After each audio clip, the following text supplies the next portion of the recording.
सियासत के जंगल में कुछ शिकारी ऐसे होते हैं जो इक़्तिदार के बजाय अपोजिशन में रहकर ख़ुद को ज़्यादा ताकतवर महसूस करते हैं। ये वो लोग हैं जिन्हें बग़ैर लगी लिपटी के बोलना, सख्त ज़ुबान इस्तेमाल करना और ख़बरों में रहना अच्छा लगता है। उनकी जमातें भी ऐसे रवैयों को पसंद करती हैं क्योंकि दुश्मन को गाली पड़े तो मज़ा ही आता है, लेकिन जब ये आदत पुख्ता हो जाए तो यही लोग अपनों के भी गले पड़ जाते हैं। पाकिस्तान में इसकी सबसे बड़ी मिसाल ख्वाजा आसिफ हैं। इसहाक डार से लेकर स्पीकर अयाज सादिक तक ये खुश ज़बान से ज़्यादा खुश लिबास लीडर किसी को भी बख्श नहीं करता। मगर इस वक्त ख्वाजा आसिफ की लगाई आग ने पूरी नून लीग की क़यादत को चौक में ला खड़ा कर दिया है। आज हम तज्जिया करेंगे कि शमा जुनेजो वाला रायता किसने फैलाया और ख्वाजा आसिफ अपने सियासी सफ़र में सच कब बोल रहे थे, हाल में या माजी में। ख्वाजा आसिफ के तज़ाद को समझने के लिए हमें पहले उनके नून लीगी नज़रियाती स्कूल को देखना पड़ेगा। वो उस नज़रियाती स्कूल के इब्तदाई तालिब इल्म रहे हैं जहां उन्हें ये तरबियत दी गई थी कि अगर औरत को वोट दिया जाए तो निकाह टूट जाता है। यही वजह है कि उनकी ज़बान से निकलने वाली आग ने अपोजिशन की ख़वातीन का भी लिहाज नहीं किया। इंटरनेट पर आज भी ख्वाजा आसिफ के दर्जनों बयानात की गूंज सुनाई देती है। एक वक्त था कि जब वो कौमी असम्बली के ऐवान में अपोजिशन बेंचों पर बैठे थे और खुलकर कहते थे कि फ़ौज ने कौम की हड्डियों का गूदा भी चूस लिया है, मुल्की वसाइल को निचोड़ और तरक्की को दिफाई अखराजात पर कुर्बान कर दिया है। 1965, 1971 और कारगिल की जंगों को फ़ौज की नाकामी और काफ लीग हुकूमत को बादशाह घरों की हुकूमत करार दिया करते थे। लेकिन इस सच को मुकम्मल करने के लिए वो अब ये नहीं बताते कि मौजूदा हुकूमत बादशाह घरों की है या अवाम के वोटों की। जब तहरीक इंसाफ की हुकूमत थी तो एक पेज का शोर था, ख्वाजा आसिफ का गुस्सा आसमान पर था। इस गुस्से ने उन्हें इस हद तक धकेल दिया कि वो पार्लिमानी तारीख के बदतरीन जिनसी तासुब पर मबनी बयानात देने लगे। जून 2016 में डॉक्टर शीरी मज़ारी को ट्रैक्टर ट्राली करार दिया और फिर 2023 में PTI की ख़वातीन अरकान को कचरा और बचा खुचा माल कहा। उनकी ज़बान से ये आग सिर्फ इसलिए निकलती थी कि उन्हें गुस्सा था कि फ़ौज PTI की वकील क्यों बनी। लेकिन सच कब बोला जा रहा था, माजी में या आज? 2024 के जाली इंतखाबात के बाद बनने वाली हुकूमत में ख्वाजा आसिफ के बयानात सुनकर सर चकरा जाता है। जिस फ़ौज को वो कौम की हड्डियों का गूदा चूसने वाला करार देते थे, अपने मौक़िफ़ में 180 डिग्री यू टर्न लिया और आज उसी के बनाए हुए हाइब्रिड सिस्टम के लिए कहते हैं कि ये निज़ाम कमालात दिखा रहा है। वज़ीर दिफ़ा की हैसियत में वो ताकत के तवाज़ुन पर ऐसा मुबहम जवाब देते हैं कि दुनिया हैरान है। जब उनसे पूछा गया कि आप या आर्मी चीफ में से कौन ताकतवर है तो जवाब था कि फ़ैसले इत्तफ़ाक़ राय से होते हैं।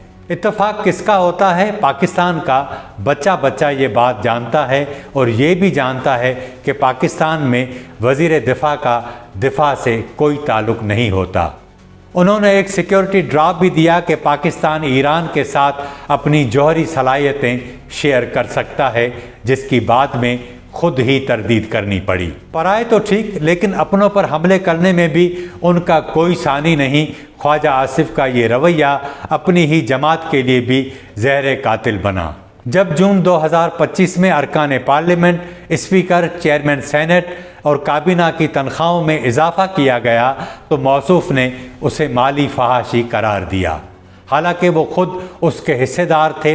इस बयान पर उनके साथी और स्पीकर कौमी असम्बली अयाज सादिक इस कदर नाराज़ हुए कि उन्होंने वज़ीर आज़म को बाकायदा ख़त लिख डाला। एक बार उन्होंने एतराफ़ किया कि पाकिस्तान माजी में अमेरिका के कहने पर अस्करी तंजीमों की गंदी हिमायत करता रहा और ये गंदा काम 3 दिहाइयों तक जारी रहा।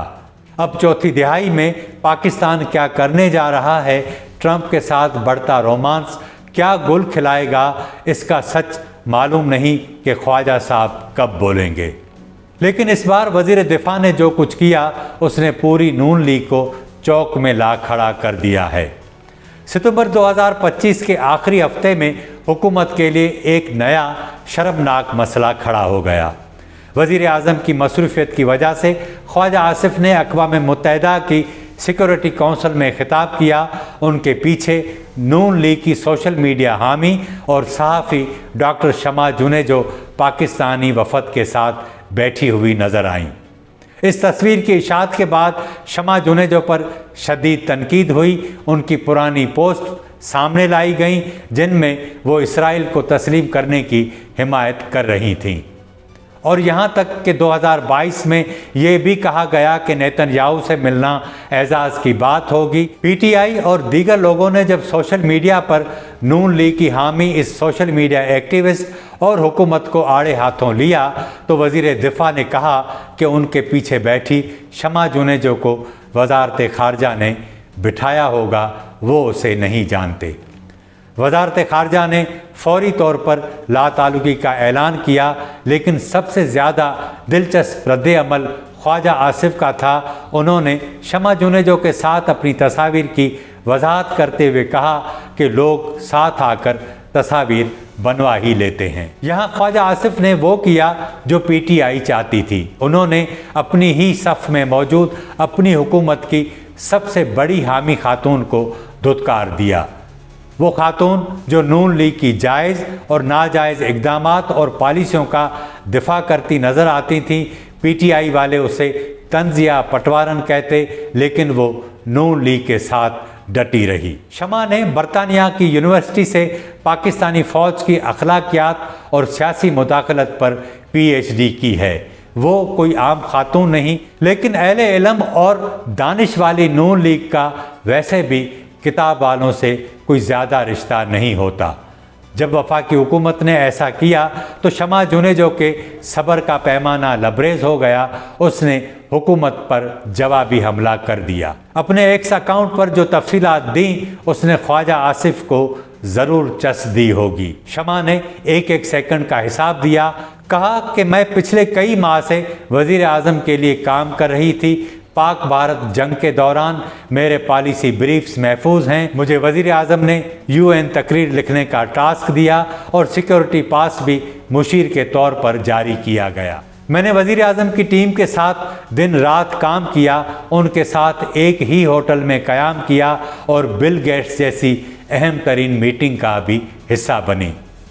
क्लाइमेट कॉन्फ्रेंस में मेरे साथ इसाक डार बैठे हुए थे, जिनकी वजारत ने मेरे बारे में तरदीद की है। शमा ने कहा कि ख्वाजा आसिफ के पीछे AI कॉन्फ्रेंस में बैठे रहने के बाद हम सब ने मिलकर चाय पी, 40 मिनट साथ बैठे और एक ही कार में तीनों वापस होटल भी आए। ख्वाजा साहब कार में पीछे मेरे साथ ही बैठे थे। शमा जुनेजो ने सवाल उठाया कि अब ख्वाजा साहब ऐसे बयान क्यों दे रहे हैं और किसके एजेंडे पर अपनी हुकूमत के एक तारीखी दौरे को बदनाम कर रहे हैं। वज़ीर आज़म को उनसे पूछना चाहिए, क्योंकि उनकी अथॉरिटी चैलेंज हुई है, मेरी नहीं। पीटीआई जो मकसद हासिल करना चाहती थी वो उसने हासिल कर लिया। इस पूरी ट्रोलिंग का मकसद ही ये था कि हुकूमत को आपे से बाहर निकाल दिया जाए और हुकूमत पीटीआई के ट्रैप में आ गई।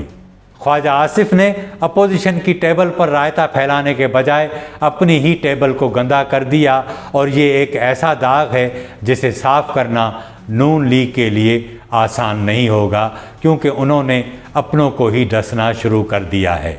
एक जाली मैंडेट वाली हुकूमत जो तमाम हिमायत होने के बावजूद अपनी अखलाकी और सियासी हैसियत को जस्टिफाई नहीं कर पा रही, उसे एक ऐसे वज़ीर ने दिफा पर मजबूर कर दिया है जो ख़ुद वज़ीर दिफा है। और सियासी इक़्तिदारी हलकों में ये बात आम है कि जिसे खुडे लाइन लगाना हो उसे वज़ीर दिफा बना दिया जाए। ख्वाजा आसिफ शायद इसी बात का इंतकाम अब नून लीग से ले रहे हैं।